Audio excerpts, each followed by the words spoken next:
प्राचीन काल में अजामिल नामक एक कान्यकुब्ज ब्राह्मण था। उसके पिता ने उसे बहुत अच्छी शिक्षा और संस्कार दिए थे और वो भी सदैव अपने पिता की सेवा एवं ईश्वर की साधना में लगा रहता था। उसके पिता ऐसे आदर्श पुत्र को प्राप्त कर अपने आप को धन्य समझते थे। समय आने पर उन्होंने अजामिल का विवाह एक सुंदर एवं सुशील ब्राह्मण कन्या से कर दिया। एक आदर्श पुत्र की भांति ही अजामिल एक आदर्श पति भी साबित हुआ और दोनों सुखपूर्वक रहने लगे। इससे पहले कि हम वीडियो में आगे बढ़े, यदि अभी तक आपने हमारे चैनल धर्म संज्ञान को सब्सक्राइब नहीं किया है तो कृपया सब्सक्राइब कर लें ताकि आने वाली वीडियो का नोटिफिकेशन सबसे पहले आपको मिलता रहे।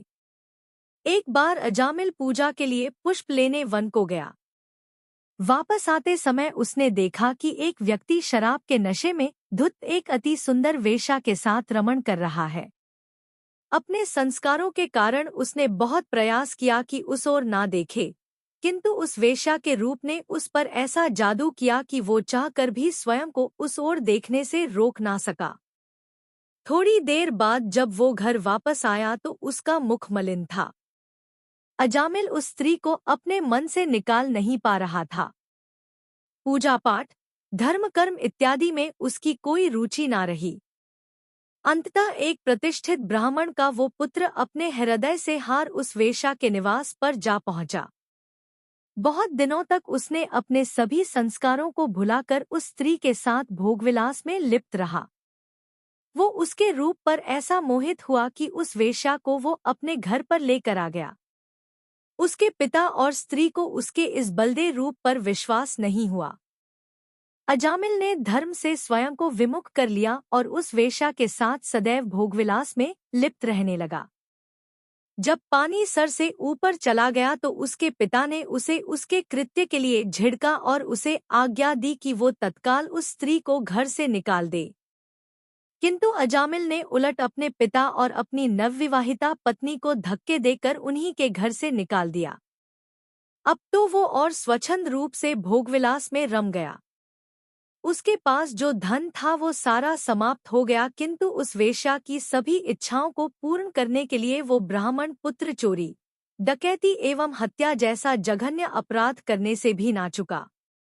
धीरे धीरे वही उसका व्यवसाय बन गया।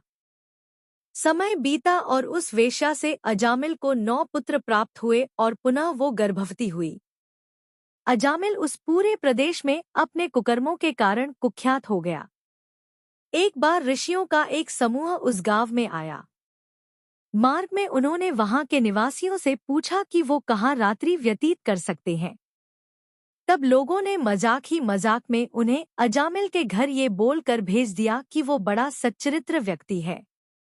उसके वास्तविक कर्मों से अनभिज्ञ जब वे ऋषि अजामिल के घर पहुंचे तो वो लूटपाट के लिए बाहर गया हुआ था। उसकी अनुपस्थिति में उसकी गर्भवती स्त्री ने ऋषियों को भोजन कराया और कहा कि वो जल्द खाकर वहां से चले जाएं, अन्यथा यदि अजामिल वापस आ गया तो बहुत बिगड़ेगा। अब ऋषियों को अजामिल की सच्चाई मालूम पड़ी, किंतु उसका उद्धार करने के लिए उन्होंने कहा कि अब इतनी रात्रि वो कहाँ जाएंगे, इसलिए आज भर उन्हें वहीं रहने दिया जाए। जब अजामिल वापस आया तो अपने घर पर ऋषियों का झुंड देखकर बहुत क्रोधित हुआ। उसने उन सभी को मार कर वहां से भगाना चाहा, किंतु उसकी स्त्री ने उसे ये कहकर रोक दिया कि केवल एक ही रात की बात है, इसीलिए उन्हें वहीं रहने दे। उसकी बात मानकर अजामिल ने उन ऋषियों के एक रात अपने घर में रहने की आज्ञा दे दी। अगले दिन सूर्योदय होते ही अजामिल ने सभी ऋषियों को वहां से जाने को कहा। तब ऋषियों ने कहा कि क्या वो उन्हें कुछ दक्षिणा दे सकता है। अब अजामिल तो खुद चोर ठहरा, उन्हें धन कहाँ से देता। उसने सीधे सीधे बोल दिया कि उसके पास उन्हें दक्षिणा में देने के लिए कुछ नहीं है। तब ऋषियों ने कहा कि दक्षिणा में उन्हें धन नहीं चाहिए, बस वो अपने होने वाले पुत्र का नाम नारायण रख दे। अजामिल को लगा वो तो सस्ते में छूटा। उसे अपनी संतान का कुछ तो नाम रखना ही था, अब वो नारायण हो या कुछ और उससे क्या फर्क पड़ता है। उन ऋषियों से छुटकारा पाने के लिए उसने उन्हें वचन दे दिया कि वो अपने होने वाली संतान का नाम नारायण ही रखेगा। समय आने पर उसकी स्त्री ने 10वें पुत्र को जन्म दिया और वचन के अनुसार अजामिल ने उसका नाम नारायण रख दिया। अब दैव योग से वो पुत्र अजामिल का सबसे प्रिय हो गया। समय का चक्र यूं ही चलता रहा और अजामिल अपने पाप कर्म में लिप्त रहा। समय बीता और अजामिल वृद्ध हो गया। जब उसका अंत समय आया तो अजामिल के कर्मों के अनुसार उसे नरक में ले जाने के लिए भयानक यमदूत उसके सामने उपस्थित हुए।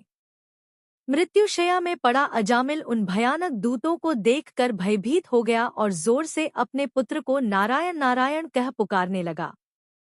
जैसे ही यमदूतों ने अजामिल पर अपना पाश फेंका, उसी समय विष्णुदूत वहां पहुंचे और युद्ध कर उन यमदूतों से अजामिल को छुड़ाया। इस पर यमदूतों ने उनसे पूछा कि वो उसे क्यों बचा रहे हैं। अजामिल ने जीवन भर पाप के अतिरिक्त कुछ और किया ही नहीं है और इसके कर्मों के अनुसार यमराज की आज्ञा से वे उसे नरक ले जाने आए हैं। तब विष्णुदूतों ने कहा कि भले ही अजामिल ने जीवन भर पाप किया किंतु अज्ञानतावश ही सही, उसने अपने अंत समय में श्रीहरि के नाम का स्मरण किया है, अतः वे किसी भी मूल्य पर उसे नरक जाने नहीं दे सकते। अब तो दोनों पक्षों में अपने अपने तर्कों के आधार पर विवाद हो गया, किंतु विष्णुदूतों ने यमदूतों को उसे नरक ले जाने नहीं दिया। थककर यमदूत यमराज के पास पहुंचे और उन्हें सारा वृतांत सुनाया। तब यमराज ने हंसते हुए कहा कि विष्णु दूत सही कह रहे हैं। चूंकि अजामिल ने अनजाने में ही सही किंतु भगवान विष्णु का नाम लिया है, उसे स्वतः ही 1 वर्ष का जीवन और मिल गया है। अब इस 1 वर्ष के जीवन में उसके किए कर्म के अनुसार उसे स्वर्ग अथवा नरक प्राप्त होगा। उधर अजामिल ने जब ये देखा तो सोचने लगा कि यदि केवल एक बार श्रीहरि के नाम लेने का ये प्रभाव है तो क्या होता यदि वो जीवन भर उनकी भक्ति में रमा रहता। उसे बहुत पश्चाताप हुआ और उसने अपने बचे हुए 1 वर्ष में स्वयं को विष्णु भक्ति में लगा दिया। वो सोते जागते सदैव नारायण की ही भक्ति में ही डूबा रहता था।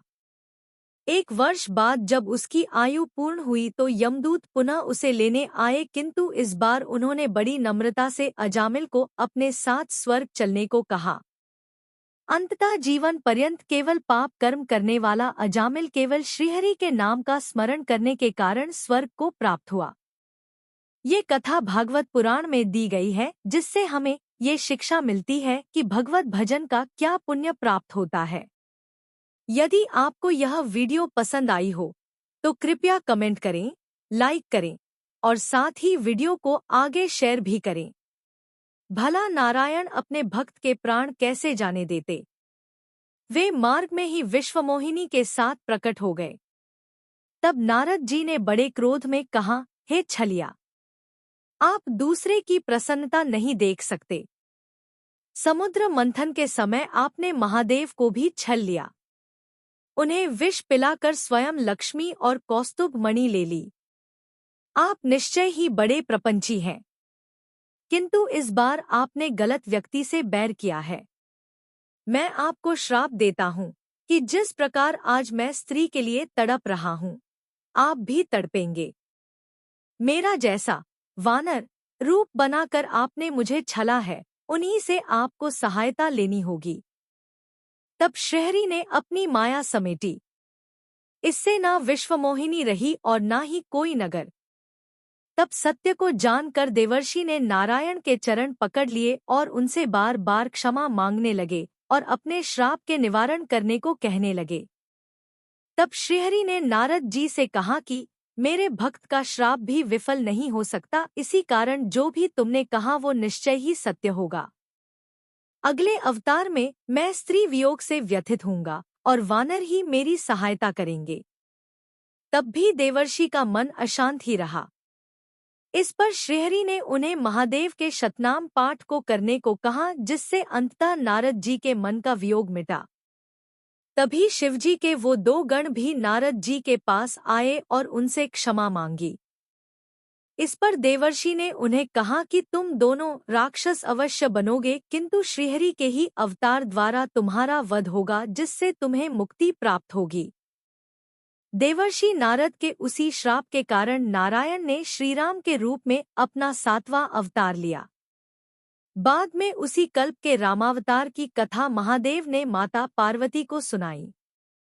यदि आपको यह वीडियो पसंद आई हो तो कृपया कमेंट करें, लाइक करें और साथ ही वीडियो को आगे शेयर भी करें।